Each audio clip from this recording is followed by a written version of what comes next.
오늘은 베드로후서 3장 8절로 13절 말씀을 가지고 새 하늘과 새 땅을 바라보자 라는 제목으로 세 가지를 살펴보고 은혜를 나누고자 합니다. 첫째, 주의 약속은 더딘 것이 아닙니다. 우리 8절로 9절 함께 읽습니다. 사랑하는 자들아, 주께는 하루가 천년 같고 천년이 하루 같다는 이 한 가지를 잊지 말라. 주의 약속은 어떤 이들이 더디다고 생각하는 것 같이 더딘 것이 아니라 오직 주께서는 너희를 대하여 오래 참으사 아무도 멸망하지 아니하고 다 회개하기에 이르기를 원하시느니라. 아멘. 베드로 사도는 하나님의 시간에 대해서 굉장히 놀라운 말씀을 합니다. 하나님께는 하루가 천년 같고 천년이 하루 같다는 말씀입니다. 우리는 3차원이라는 세계에서 살고 있습니다. 수학적인 개념인데요. 1차원은 점입니다. 점. 2차원은 면이라고 합니다. 그리고 3차원은 이 면들이 모여서 이렇게 입체를 이루는데 가로, 세로, 높이 이런 식으로 입체가 있다는 것을 우리가 생각하시면 되겠습니다. 그래서 1차원과 2차원은 평면이라고 한다면 3차원은 입체라고 하는 것이죠. 자, 우리가 살고 있는 공간은 3차원이라고 합니다. 근데 물리학에서는 여기다가 시간을 포함해 가지고 시공간이 있는 3차원 세계라고 하지요. 그래서 이와 같이 우리가 사는 세계의 모든 것은 3차원 공간에 있는 거예요. 즉 물체와 공간과 시간이 공존 함께 있는 것입니다. 우리 인간은 이 3차원 세계, 즉 말하면 공간과 시간을 뛰어넘을 수가 없어요. 만약에 이 공간과 시간을 초월한 세계가 있다면 그것을 4차원 세계라고 합니다. 그런데 이 4차원 세계는 아마도 하나님이 계시는 세계에 있지 않을까 하는 생각이 듭니다. 왜냐하면 하나님은 공간과 시간의 제약을 받지 않는 영이시기 때문입니다. 그래서 인간에게는 불가능한 시간 개념이 하나님께는 가능하다는 말씀입니다. 다시 말하면 하나님은 영원에서 영원에 이르시는 영원한 분이시기 때문에 과거, 현재, 미래 모든 것이 하나님의 손에 있는 거예요. 그래서 하나님의 시간은 우리 인간의 시간과 개념이 전혀 다르다는 사실입니다. 모세도 이를 간파하고 시편 90편에서 말씀했습니다. 시편 90편 4절에서 주의 목전에는 천년이 지나간 어제 같으며 밤의 한순간 같을 뿐임이니이다. 그러니까 하나님의 그 천년한 시간은 마치 어제 같다는 거예요. 밤중에 한 시간 같다. 그렇게 짧은 시간이라고 이렇게 표현하고 있습니다. 또 이 베드로 사도도 이 시편 90편을 인용했는데 여기서 인용한 이유는 주의 재림의 시간이 인간의 시간 개념과 다르다는 것을 우리에게 알려주기 위한 거예요. 하나님의 시간 개념은 우리의 인간의 시간과 전혀 다르다는 것입니다. 천년이 지연된다 하더라도 하나님의 영원한 그 시간에 비춰본다면 단 하루에 불과하다는 거예요. 반대로 주께서는 짧은 하루한 시간 속에서도 천년을 할 수 있는 일들을 할 수 있는 분이라는 사실을 우리에게 말씀해 주고 있는 거예요. 그러니까 성도들은 그리스도의 재림이 인간의 시간의 그런 개념 속에서 좌우되지 않고 하나님의 영원한 경륜에 달려있다는 사실을 우리가 인식할 필요가 있다는 거예요. 그래서 재림이 없다고 한다거나 시한부 종말론을 주장하는 그런 거짓 선생들의 미혹에서 빠지지 않도록 끼어서 경계하라고 우리에게 말씀하고 있는 겁니다. 9절에서 주의 약속이라는 말을 하셨는데 여기 주의 약속은 주의 재림을 말하고 있어요. 여기는 두 가지 의미가 있습니다. 하나는 구원이고 하나는 심판이에요. 다시 말씀드리면 예수님을 믿는 사람들에게는 구원이고 믿지 않는 불신자들에게는 심판이라는 이야기죠. 그래서 베드로 사도는 주의 재림이 더딘 것이 아니라 하나님이 오래 참으시기 위해서라는 거예요. 왜요? 하나님은 아무도 멸망하지 아니하고 다 회개에 이르기를 원하신다는 이야기예요. 회개하는 것을 주님께서는 기다리고 계시다는 사실입니다. 그래서 오래 참으시는 거예요. 노하기를 더디하시는 것입니다. 사도 바울은 과거에 자신이 예수를 믿는 성도들을 핍박하였을 때 예수님이 참으셨다고 고백하고 있어요. 디모데전서 1장 16절에 그러나 내가 궁유를 입은 까닭은 예수 그리스도께서 내게 먼저 일체 오래 참으심을 보이사 후에 주를 믿어 영생 얻는 자들에게 본인에게 하려 하심이라. 예수를 믿는 자들 잡아다가 제사장들에게 넘겨갖고 그들이 죽는 것, 스데반 집사가 죽는 것도 즐기면서 참여했던 정도로 그는 예수 믿는 사람 핍박했는데, 그때 하나님 예수님께서는 보시고도 그를 참으셨다는 거예요. 그리고 나중에 때가 되니까 그를 불러가지고 눈을 멀게 해서 치료해 주신 과정 속에서 예수님을 알게 하고 믿게 하고 그를 복음 전도자로 사도로 삼으셔서 복음 전도자가 되게 하셨다는 겁니다. 산성도 여러분, 하나님은 죄인을 즉결 심판하여 즉사시킬 수도 있지만 대부분의 경우에는 죄인들에 대해서 오래 참으십니다. 그 중요한 목적 중 하나 뭐예요? 죄인에게 회개할 수 있는 기회를 주시기 위해서입니다. 시편 기자는 이러한 하나님의 성품을 이렇게 노래했습니다. 시편 145편 8절에 여호와는 은혜로우시며 긍휼이 많으시며 노하기를 더디하시며 인자하심이 크시도다. 오래 참으신 이유가 무엇이라고요? 우리가 회개하기를 원하신다는 것입니다. 그것이 예수님의 사역의 목적이었습니다. 즉 죄인을 회개하기 위해서 이 땅에 오셨습니다. 누가복음 5장 32절 말씀 보니까 내가 의인을 부르러 온 것이 아니요 죄인을 불러 회개시키러 왔노라.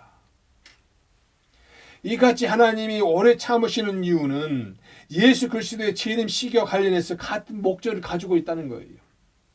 재림의 시기가 왜 재림이 오지 않느냐, 왜 예수님이 오신다고 했는데 오지 않느냐 이렇게 하는데 거기에는 오래 참으신 목적과 같다는 이야기예요. 예수님도 내가 진실로 속히 오리라고 요한계시록 22장 20절에 약속하셨지만 여기에는 인간의 그 시간 개념과 다른 하나님의 시간 개념과 더불어서 성도들이 정말로 주님의 재림을 대망하며 살게 하는 그런 의도가 담겨져 있다는 사실입니다. 그러므로 성도들은 주의 재림이 오늘이라도 일어날 수 있다고 믿어야 되고요. 반대로 지연된다고 하더라도 주의 재림을 기다리면서 그 가운데 모든 죄를 회개하고 인내하며 믿음 생활을 힘써야 할 줄 믿습니다. 사랑성도 여러분, 하나님은 우리에게 복음 전파의 사명을 주셨습니다. 하나님 말씀에 순종하시고 혹 불순종했다면 회개하시길 바랍니다. 오직 하나님만을 경외하며 말씀에 순종하고 전도하는 삶을 사시길 주의 이름으로 축복합니다. 둘째, 하나님의 날이 임하기를 사모하십시오. 우리 10절로 12절 상반절 함께 읽습니다. 그러나 주의 날이 도둑같이 오리니 그날에는 하늘이 큰 소리로 떠나가고 물질이 뜨거운 불에 부러지고 땅과 그 중에 있는 모든 일이 드러나리로다. 이 모든 것이 이렇게 풀어지리니 너희가 어떠한 사람이 되어야 마땅하냐? 거룩한 행실과 경건함으로 하나님의 날이 임하기를 바라보고 간절히 사모하라. 아멘. 베드로 사도는 주의 날이 도둑같이 오리라고 말씀합니다. 도둑이 내가 언제 몇 시쯤에 도둑질 하러 갈 거라고 이렇게 예고하고 갑니까? 그렇지 않지요. 궤도 루팡이라는 소설 속의 도둑 루팡은 예고를 하고 그 예고한 시각에 훔치러 옵니다. 그리고 기가 막히게 아무도 모르게 그 물건을 훔칩니다. 그런데 이것은 소설 속에 있는 이야기지요. 실제로는 그렇게 할 수가 없죠. 도둑이나 강도가 불시에 침입한 것처럼 주의 재림도 생각하지 못한 때에 일어난다고 말씀하고 있는 거예요. 다시 말씀드리면 재림은 준비하지 않는 자들에게는 마치 밤의 도둑처럼 갑자기 뜻밖의 재앙으로 임할 것을 우리에게 경고하고 있습니다. 이 사실은 예수님께서도 이미 경고하셨던 거예요. 마태복음 24장 43절로 44절에서 너희도 아는 바니 만일 집 주인이 도둑이 어느 시각에 올 줄을 알았더라면 깨어있어 그 집을 뚫지 못하게 하셨으리라. 그러므로 너희도 준비하고 있으라. 생각하지 않는 때에 인자가 오리라. 생각하지 않는 때에 주님 다시 오시겠다는 이야기입니다. 바울 사도도 이와 같은 재림의 돌발성을 동일한 표현으로 지적했습니다. 데살로니가전서 5장 2절에 주의 날이 밤에 도둑같이 이룰 줄을 너희 자신이 자세히 알기 때문이다. 그래서 베드로 사도는 주의 날, 주의 재림의 날이 도둑처럼 올 건데, 도둑같이 올 건데, 그러나 모두가 듣고 보고 들을 수 있게 오신다고 말씀하고 있는 거예요. 오늘 10절 말씀 보니까 하늘이 큰 소리로 떠나가고 물질이 뜨거운 불에 풀어지고 땅과 그 중에 있는 모든 것이 드러나리라. 주의 재림에 동반된 우주적 대격변 상태를 적나라하게 표현하고 있어요. 사도 요한도 요한계시록 6장 14절에서 하늘은 두루마리가 말리는 것 같이 떠나가고 이렇게 표현했어요. 하늘이 두루마리처럼 말려서 이렇게 떠나간다는 거예요. 눈으로 보이는 그런 현상을 말씀하고 있는 거 아닙니까? 그러니까 정말의 재림은 뜻밖의 생각지 못한 시대에 들어닥치지만 우리가 보고 들을 수 있게 그런 재림의 날이 온다는 거예요. 또 물질이 뜨거운 불에 풀어진다고 하였는데 화산이 폭발하면요, 그 속에서 이 마그마라는 물질이 솟아나옵니다. 용암이 흘러나오는데 이것은 물질이 뜨거운 불에 녹아서 흐르는 거예요. 세상을 구성하는 모든 물질이 불에 타서 해체될 것이라는 그런 말씀입니다. 이러한 천지 만물의 대변혁이 이 세상을 창조하신 분 하나님의 능력으로만 가능한데 그리스도의 재림과 이어지는 종말의 대심판이 이와 같이 장엄하게 전개될 것이라고 우리에게 말씀하고 있는 거예요. 땅과 그 중에 있는 모든 일이 또 드러날 거라고 말씀하고 있습니다. 그리스도의 재림 위에 있을 최후의 심판 시 모든 것이 숨김없이 드러날 것입니다. 우리의 모든 삶, 행실 또한 그날 드러날 줄 믿으시길 바랍니다.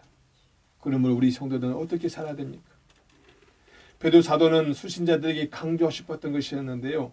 재림 시에 일어날 심판의 그 상황을 묘사하는 것이 주 목적이 아니라 그러한 심판을 전제로 한 재림을 기다리는 자의 자세, 준비를 부각시키고 있는 거예요. 그것이 진정한 목적입니다. 재림을 기다리는 자세가 필요하다는 이야기죠. 어떻게? 거룩한 행실과 건강한 생활을 하라는 것입니다. 사성도 여러분, 우리는 하나님의 날이 임하길 사모해야 됩니다. 무엇으로요? 거룩한 생실과 경건함으로 사모해야 될 줄 믿습니다. 아름다운 행실로 살아가는 저와 여러분 되시기를 주의 이름으로 축복합니다. 셋째는 새 하늘과 새 땅을 바라봅시다. 우리 12절 하반절로 13절 함께 있습니다. 그날에 하늘이 불에 타서 풀어지고 물질이 뜨거운 불에 녹아지려니와 우리는 그의 약속대로 의가 있는 소신 새 하늘과 새 땅을 바라보도다. 아멘. 베드로 사도는 10절에서 언급했던 그 대변혁의 사건을 다시 강조해서 그날에 하늘이 불에 타서 풀어지고 물질이 뜨거운 불에 녹아지려니와 이렇게 말씀하고 있어요. 그러나 하나님께서 심판하시려 그 작정한 날에 온 세상이 불의 심판을 받는 것과는 퇴지되는 상황이 정의된다고 우리에게 말씀하고 있습니다.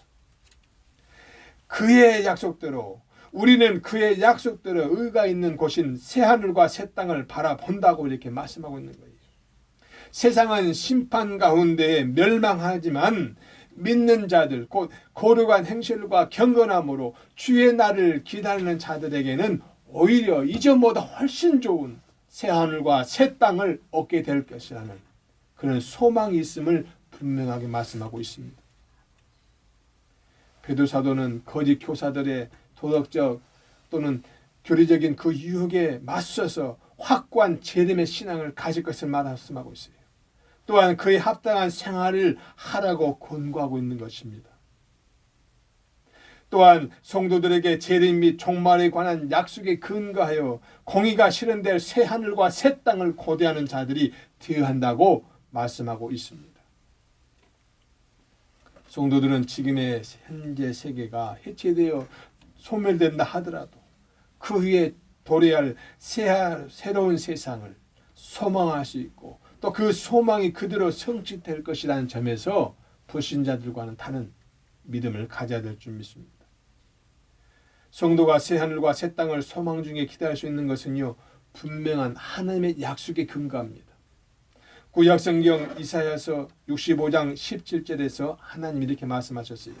보라, 내가 새 하늘과 새 땅을 창조하나니 이전 것은 기억되거나 마음에 생각나지 아니할 것이라. 또 이사야서 66장 22절에서도 나의 지을 새 하늘과 새 땅이 항상 있을 것 같이 너희 자손과 너희 이름이 항상 있으리라, 이렇게 약속하셨어요. 새 하늘과 새 땅을 반드시 창조하시겠다는 겁니다. 그런데 거기에 누가 돼 있어요? 바로 저와 여러분, 믿음의 사람들을, 그들의 자손과 그들의 이름이 항상 있게 하시겠다고 약속하셨다는 이야기입니다. 이와 같이 베드로 사도는 전혀 성경적 근거가 없는 새로운 이론을 만들어서 성도들에게 공허한 위로를 하는 것이 아니라 하나님의 기록된 말씀을 근거로 하여서 실효성 있는 선언을 하고 있는 것입니다. 이처럼 베드로 사도는 주의 날을 기다리는 자들에게는 오히려 이전보다 훨씬 좋은 새 하늘과 새 땅을 얻게 될 소망이 있음을 분명하게 밝히고 있습니다.